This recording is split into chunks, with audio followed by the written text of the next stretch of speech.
in freaking sane. Man, I've been really emotional over like the last 2 days.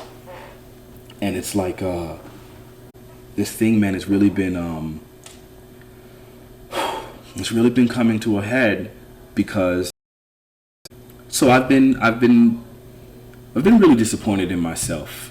I've been really disappointed in myself. I feel like I have an obligation to I've always like lived by my integrity, man. I've always tried to live in my integrity, which meant I try my best to be honest. I try my best to be, just to do what I think is right.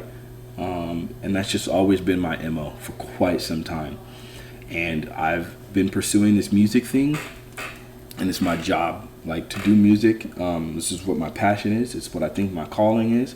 And I found this band, and it's like the best thing that ever happened to me, joining this band, because I'm playing music on a regular basis, and I'm like surrounded by like actual geniuses, like a person who's a genius at writing, like a vocal genius, just an all around genius, and then this bass player with like the best ear. It just doesn't, like, every one of these people are genius, and it's like I'm surrounded by these people when I'm playing this music, and it's a perfect outlet because I get to do what I want to do, and I get to just I get to play my music, man. It's like a slice of paradise every time I'm on that stage, unless I'm like dreadfully tired.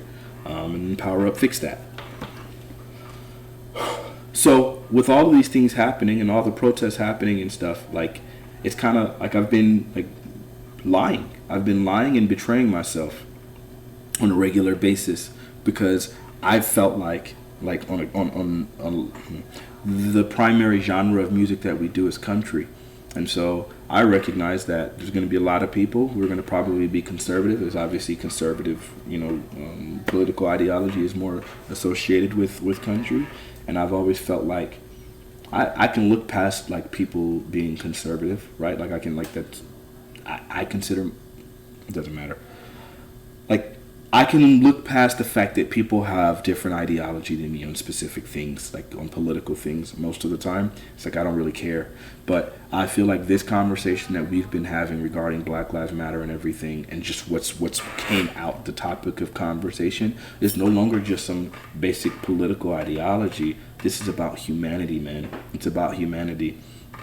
And now I've recognized that all of these steps that I've taken in order to preserve my humanity, in order to demonstrate my humanity, which says a lot in and of itself, the fact that I've felt all of this time that I needed to do specific things in order to like qualify, right? And that has been, it feels like a betrayal to myself. And like, like some of my friends and stuff on Facebook, I've like seen them present their ideology and like the All Lives Matter people, and it's like, no, you know what? For the sake of the music, I gotta ignore it. I'm just gonna go forward and I'm gonna deal with these people and maintain a happy face and do my job and do my music, right? Like, I'm not gonna kill my slice of paradise. But then that's causing me to put my integrity into question, because if hold on. I want to be successful. It's my goal. And so then I felt up to this point that, hold on. I'm going to keep it together. So I felt up to this point that was part of what is expected of me, and that's part of what's required. And this is kind of the price that I have to pay in order to, this is just part of my job. This is one of the best things that's ever happened to me, and I love it. And so it's like, man, I'm gonna ignore some of the people that are, obviously like racist and, or maybe not racist, but just whatever. Some of the toxic ideology of some of these people, I'm gonna ignore that and continue to do this thing. So I'm like sitting here, and there's these people that were recently hung in Palmdale, young black men, and we have a gig like the next day. And I'm going to the gig, and I'm shaking the hands of some of these people who are All Lives Matter people, and it's like, and I can forgive ignorance. That's not the biggest deal. But in reality, I'm shaking their hands and smiling and acting like I'm in like the best mood ever. In reality, I'm like kind of terrified because it seems like really leading towards a race war, and I'm feeling some type of way because I recognize what I've done and how much internalized racism I've had. And I look at how much I've gone, like the extent that I've gone to play the game, such that it's like, man, you can never deny my humanity, right? And so it's like, I'm gonna focus on my credit score, I'm gonna focus on my earnings. And so at one point I was like, when I was like making like 85K a year, and I felt like, man, like I'm doing so much better than the average median income, so that makes me better, like that makes me like included. And then, or I work on my diction and make sure that I pronounce my words properly, and that, you know, my English is good and my vocabulary is great. And it's like, yep, see, I speak just as well, if not better than most of you when I choose to. So that means that makes me good. And I've like focused so much on like becoming a better musician and whatever. And it's almost like a way of trying to make myself worthy.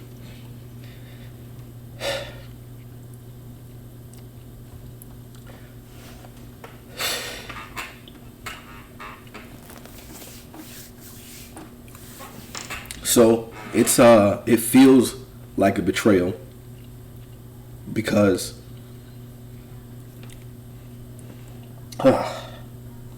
it feels like a betrayal because in that case, there's a lot of internalized racism that I have against myself and the way that I speak, and then the fact that I'm doing these things in order to like declare my humanity means that I'm probably internally looking at other people who don't do those things as if they're somewhat beneath me.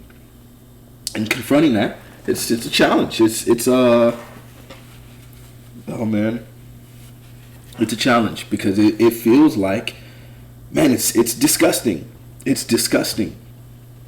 And so now I'm at this point where I'm like seeing, and I'm like, again, I haven't really I didn't watch the George Floyd video. I didn't watch the George Floyd video because I felt like it was too much. Like I watched like a minute and a half and I knew where it was going because I had already had some people like explain to me what the conclusion was. And so then I felt like, man, I don't want to watch this. Like this is going to be too much for me. This is going to be too much.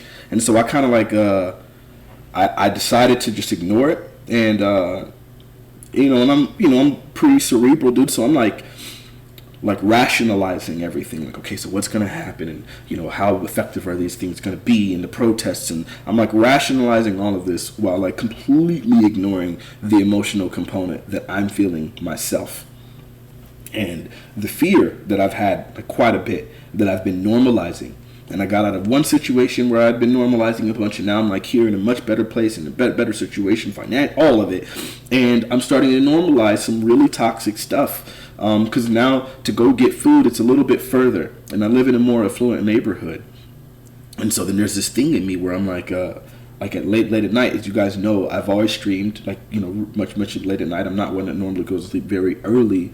And here I am, where it's like I'm hungry and I want to go get food. But I know now it's like, it's a bit more of a drive. And I'm driving to this affluent neighborhood. And I don't have like some OD super great car. So it's like, if a cop pulls up behind me, I can imagine them questioning within themselves, what's a person driving this car doing in this neighborhood? And it makes me a little nervous, so then I just end up deciding I'm not going to go. So I just don't go get the food. And,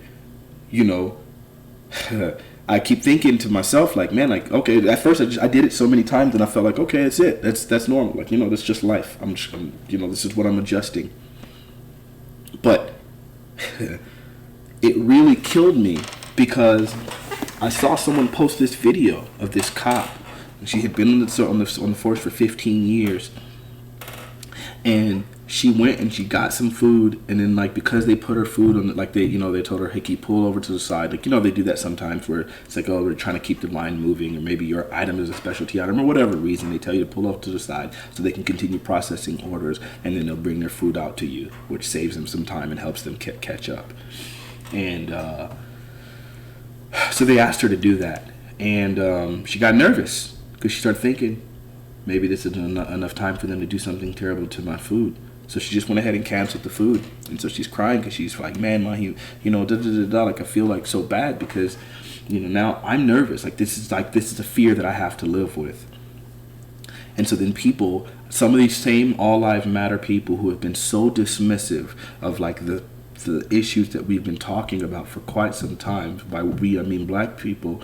Those people really could identify, and they felt that. They were just like, look at what she's going through. This is why this is such a bad thing, because look at this. And it's like, man, there's such a crazy difference, man, because I have to sit here and worry about it every day. Like, she's worried about it while she's in uniform. She could go home, change her clothes, go to that McDonald's, and everything is perfectly fine. I don't have a uniform to take off. I can't get rid of this black skin. And it's like, man, oh my God, so disgusting. I remember thinking to myself, like, we were just having a conversation with someone, and it was like, man, if I could put on white skin for 30 minutes while I go make that food run, I would do it. And I wouldn't feel nervous anymore. And it's like, man, that's a barrier of protection that I will never know. And I keep thinking, like, man, I want kids, and I just, like, about my future. And I'm thinking, well, like, would I bring a kid into this world knowing that this is what they're going to have to do? Like, from the beginning to the end, like, they're going to be fighting for their humanity.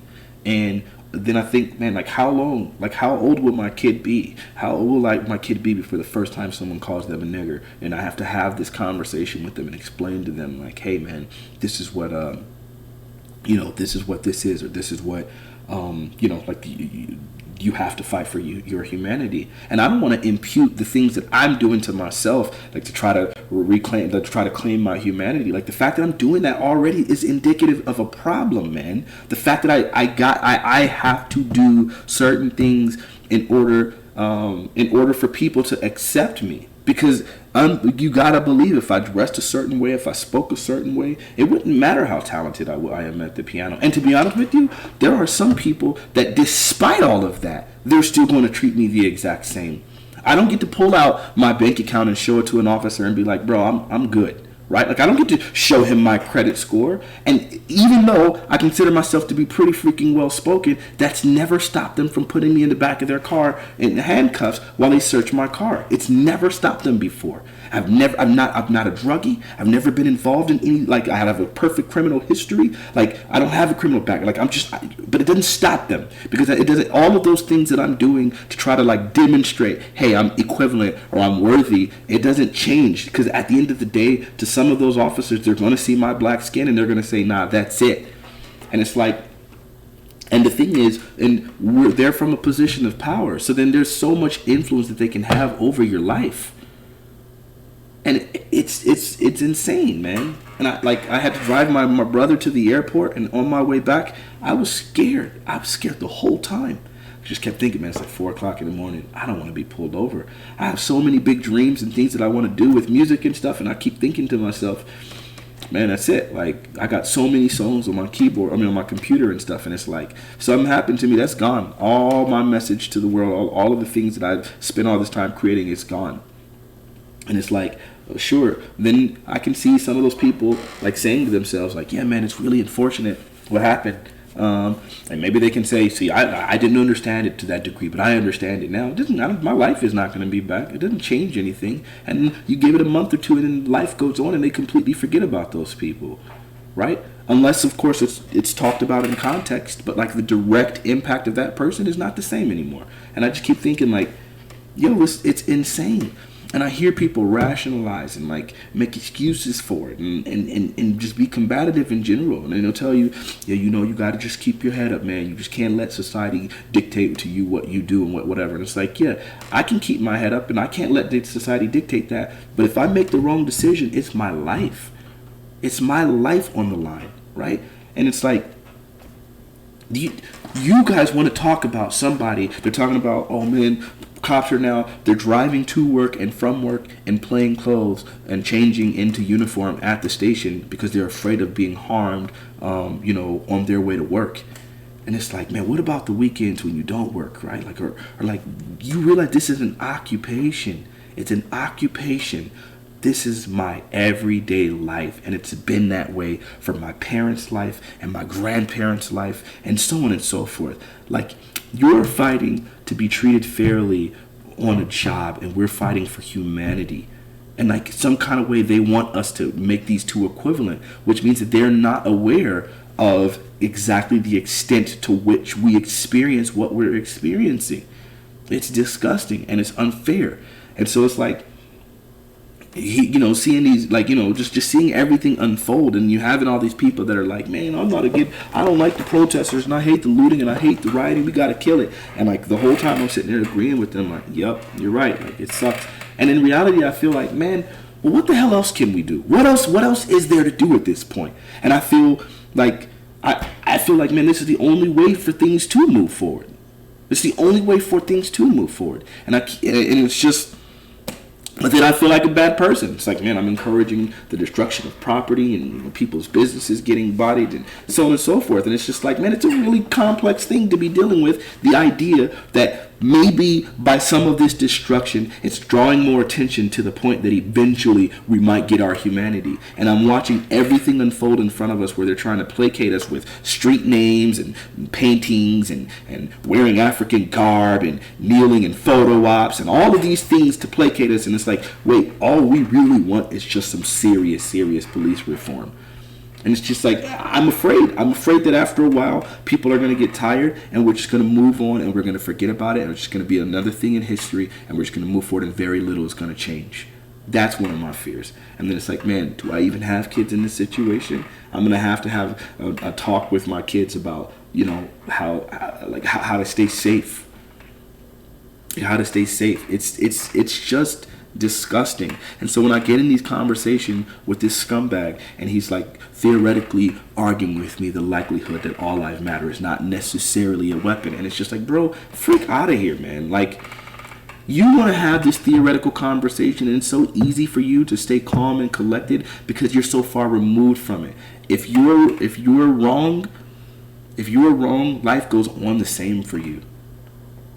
Like, that's it. Like, for me, the stake in this conversation and trying to imply that, hey, our humanity is important and our lives matter as much as everyone else's, like, the stake for me is so much higher because it goes to my progeny, man. Like, it goes to my everyday existence. We were having a gig, man, and I'm like mindful, like, hey, man, there's a short a curfew, and I'm not going to be out past that curfew. I'm leaving 15 minutes early from this gig. And they're like, oh, no, they moved the curfew up. And it's like, okay. So I'm staying, and then, next thing you know, I realize, I look at the clock after, like, gig's over, we're chilling, and I look at the clock, and I realize, oh, my God, like, curfew is now. It's like, man, it's like a 10-minute drive to get home. What happens if I get stopped? Like, that fear is not, it's not healthy. It's PTSD to walk around with that level of, like, nervousness on a regular basis embedded into every conversation. And it's like, do I sacrifice all of that? Like, I mean, I think that's where the problem comes. Like, I've felt the need not to speak as a result of, like, trying to make sure that I keep this thing for myself, and also I felt impacted by the people that I play for, right? So I'm part of a band, and it's like, man, I can go ahead and speak up and speak, whatever I want, but I don't want the Focos to get, Dixie chicked. I don't want them, like, people to feel like, well, look at this person in their band, so then now we're going to not support them. Because I know that they have love in their hearts. I know that they're not racist people. I know, that they have really good intentions. So it's like, so now I've been intentionally not saying anything this whole time. And that, like, again, it feels like a betrayal. It feels like what I've been doing is I've been in denial. And I've not used my voice. I've not used my voice appropriately during this entire time. And it's that's the hardest thing for me to deal with. I don't know. So now I'm at this place where it's like, man, I don't ever want to leave this band. I don't want to leave this band, and I want to be a part of it. But it's like, man, I want to say what I want to say, and I want to speak my truth. And I feel like that can lead to some conflicts. And they've worked harder than pretty much anybody else in showbiz. And so it's like, man, and I think I'm a positive influence on them musically, and we mesh together, and they positively benefit me. So we're really mutually beneficial. So it's like, man, if I walk away from this, I would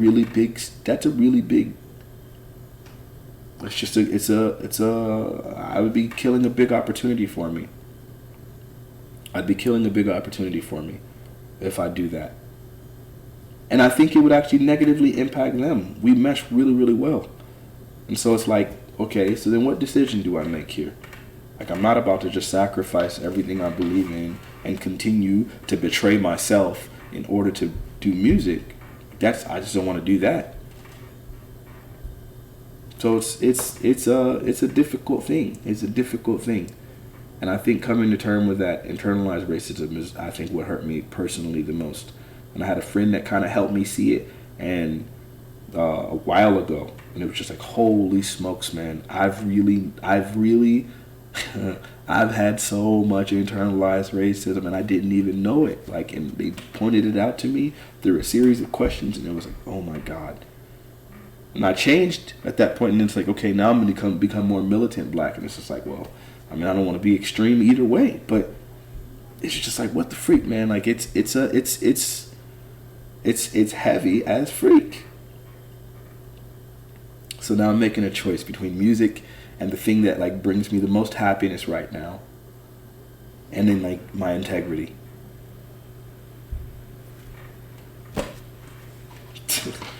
You can't just simply, it's not something you could just simply, I'll just make this decision. I'll just do it. It's not that simple.